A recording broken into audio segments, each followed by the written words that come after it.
New ruling changing the way students are quarantined after exposure to COVID-19. A political and legal battle is brewing over proposed abortion restrictions in Florida, similar to the controversial one in Texas. Tonight, Planned Parenthood reacts to WESH 2. And help for Haiti. WESH 2 is there as a plane full of supplies for the island nation leaves Orlando. Local, live, late-breaking. WESH 2 News starts now. First tonight, parental choice. Florida's new Surgeon General says if a child is exposed to COVID-19, the parents get to decide if they need to be quarantined. This will be for any child not experiencing symptoms. WESH's Gail Pascal-Brown explains how it will work and found out not everyone is happy with the idea. Volusia County Schools updated its protocols immediately after the announcement from the Surgeon General. Orange County says it's still reviewing the policy. New tonight, the FDA gives the green light to give COVID booster shots to people age 65 and up. This all comes after Friday's meeting where the agency did not approve boosters for everyone, but did recommend boosters for at-risk groups.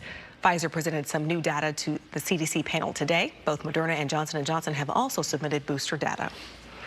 Right now, hospitalizations are trending downward throughout the state. Employees at Halifax Health in Daytona Beach say the crisis is not over yet, but they are optimistic. There are currently 45 admitted COVID-19 patients at the hospital, which is down from 180 in August as the Delta variant surged. Doctors say patients are still predominantly unvaccinated, but they think the decline in admissions is because more people are starting to get the vaccine.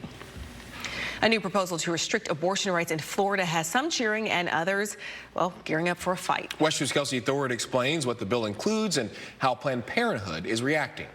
Showers and storms moved across Central Florida late this evening. Right now, many of them have moved out. Let's go ahead and turn things over to First Warning meteorologist Eric Burris. Eric? It is a lovely night, albeit humid, but as we look to our tower cam network in downtown Orlando, I see just a couple of clouds as we peek through downtown off to the tourist district. That said, we did have plenty of showers and thunder showers. They have quieted down. A little bit of light rain around Volusia, Orange, and Brevard counties, and even a pocket of heavier rain across central Flagler. That'll try to work back over to the beaches, but gradually fade as it does so. Temperatures warm and muggy, 80 degrees in DeLand and Daytona Beach, upper 70s in Orlando, mid 70s in Ocala.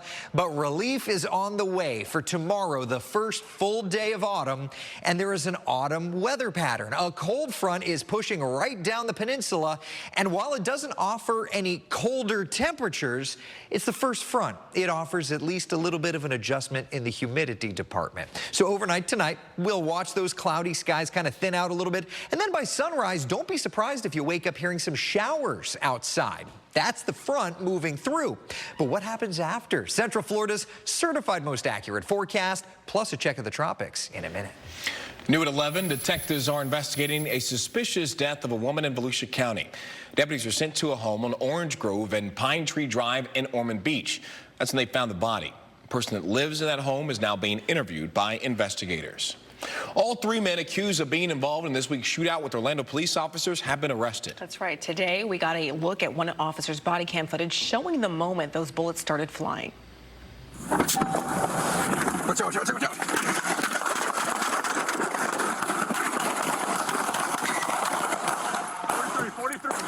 Shots fired. Now, this all happened by Camping World Stadium. Police say two officers with their Special Enforcement Division were checking out a crime line tip when they came across three men on bikes. Police say the young men started shooting at the officer's SUV, forcing them to shoot back. Tonight, we know Michael Collins, Jamion Brown, and Travis Weston are all charged with attempted first-degree murder of a law enforcement officer. A grand jury has now formally charged a Florida man in the deadly shootings of a family in Polk County. Deputies tell us Brian Riley shot and killed 4 people inside a home in Lakeland. One of those people, a 3-month-old. Riley told detectives he was convinced sex trafficking was going on inside the home. He was also charged with attempted murder after an 11-year-old survived the shooting.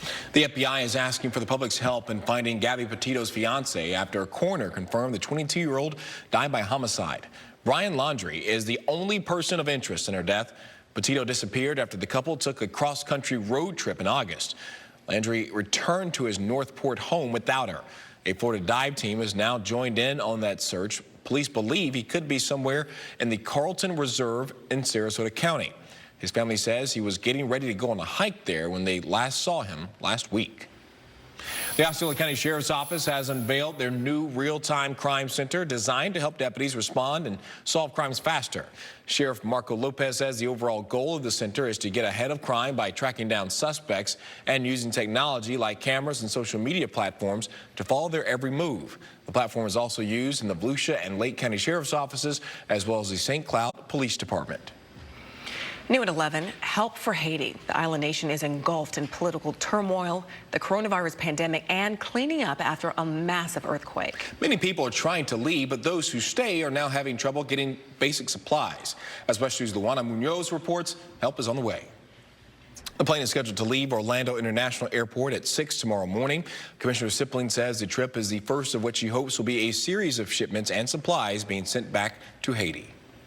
Coming up, taking on NASA, we take a dive into the lawsuit filed against NASA by Blue Origin. What the company is alleging and how SpaceX factors in. If they're finding food, they're not going to be in the woods away from your house. They're going to be right next to your house. Bear aware. Wildlife crews say they're seeing fewer conflicts with bears, what they attribute to the downward trend. A trooper being credited for saving a boy and his dog from fast-moving cars on a highway. We have the body cam video of the heroic actions ahead on WESH 2 News at 11. There's nothing like the Sunrise team in the morning. I like working with them every day. Everyone's just so passionate about what they do. Mare and I are covering all the developing overnight stories for you, while Kellyanne and Jacqueline are getting you out the door, preparing you for weather and what's going on with the traffic. We just really want to help you get the day started in the right direction and hopefully have a little fun at the same time. I'm Jason, and this is WESH 2 News Sunrise. Weekdays starting at 4:30 a.m. Let's get this day started together. Download the free WESH 2 News app today. A warning tonight, don't feed the animals. Yeah, those warning signs are not new, but as bears in Florida were protected and populations grew, that warning started to gain more and more importance. WESH 2's Dave McDaniel looks at big-time improvements in Seminole County, once considered a leader in human-bear conflicts. Now, before the ordinance, there had been 3 maulings in Seminole County. Now there has not been an injury linked to a bear in more than a year. New tonight, the Federal Reserve signaled that it may start raising its benchmark interest rate sometime next year. That's earlier than it envisioned 3 months ago. The Fed also said it will likely begin slowing the pace of its monthly bond purchases later this year if the economy keeps improving.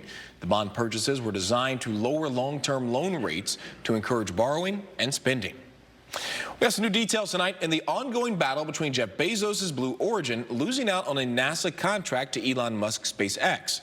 At the center of the federal lawsuit is the Human Landing System, which will propel NASA in its goal to land astronauts on the moon by 2024.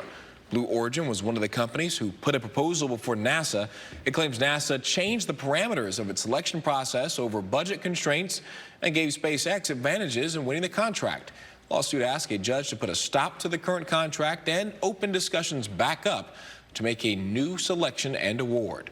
The Blue Origin lawsuit also alleges NASA inexplicably disregarded key flight safety requirements for only SpaceX. In a response, Elon Musk tweeted out, "We always do flight readiness reviews. This argument makes no sense." All right, weather-wise, something else that doesn't make any sense. It's fall. It is fall. And it's very humid out there and tonight. It was still hot out there. First morning meteorologist Eric Burris joins us now to look at our forecast. We do have a cold front moving in, and you know what's interesting is this is actually pretty early for Central Florida to get that first front. But don't think it's going to make things cooler. Just think of it as a bit of a humidity drop, which is fine with me. It's an emotional victory nonetheless. Downtown Orlando, you're looking great on our Tower Cam network this evening. 78 degrees current temperature, feels like 81. The dew point's at 75. Take a mental snapshot of that. That is humid. That's where we are basically all summer long, and that's why we get these showers and thunder showers firing up. Though our first warning Doppler radar is showing a much quieter scan. Just a little bit of rain up here into Flagler County. That'll quickly fade on out. 78 degrees in the city. It's 76 in Ocala and the Villages, 80 degrees in DeLand, and about 77 in Melbourne. There's the cold front. This is a big deal, seriously, because it isn't usually until about late September or early October that we get the first front. one, and it usually dies right over top of us. But all the models are very, very confident that this will push through and at least drop our humidity just a little bit. It pushes through in the morning, which means we'll get a couple of showers out and about. So if you've got early morning plans through about sunrise, that's one of the things that may influence you. But by 7, 8, 9 o'clock, we'll kind of keep the cloudy skies and little by little filter more and more sunshine. Mid-70s in the metro. I do think where the front approaches earliest up into Marion County, could even see some 60s out the door. But then the temperatures start to climb. We'll make it into the mid and upper range of the 80s across most of town. Though Flagler County, you may make it to about 82, 83. It's going to be an absolute delight of a day tomorrow as this cold front arrives. Now, again, think of this as a teaser. The cooler air stays up to the north. That drier air will be pouring into our area. Here's a look at Friday. Moisture still over South Florida. Drier air for us. Lots of sunshine. A beautiful setup looking ahead to your Saturday and your Sunday with that drier air in place. What does that mean? Well, here's the muggy meter where we take the dew point temperature and kind of convert it to how things will feel. For your Thursday, dew point is 70. Sticky, but still better. And then by Friday, Saturday, Sunday, dew points in the mid-60s. That's just downright comfy. And up north into Marion County, Flagler County, we could be talking about dew point temperatures in the 50s, which is dry feeling. It's a really nice stretch of weather we have ahead. All right, to the tropics we go, still very much in hurricane season. TD18 formed at 5 p.m. Maximum sustained winds are at 35. It's working to the west at about 15 miles an hour. It's going to take quite some time to get anywhere near land. This is a look at the end of the forecast stretch. That's Monday, 8 p.m. winds of 115. That would make it a major Category 3 storm. Tuesday, Wednesday, Thursday is when it kind of gets near the islands. Most of the models do recurve this and keep it out to sea, but that's not set in stone.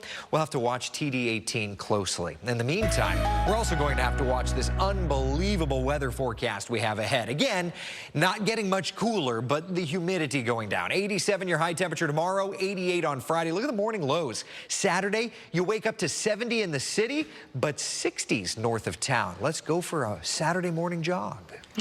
Okay, Eric, you can jog. I'll watch. All right, the Vice Star LGBTQ+ Empowerment Summit will take place next month. I will be hosting this year's panel discussion about the challenges faced by the LGBTQ+ community and how those in corporate environments can help diminish some of those challenges. The virtual summit will be held on October 6th at 8 a.m. The panel discussion will happen closer to 11 a.m. For all the details of the event and how to register, go to WESH.com. Kendra?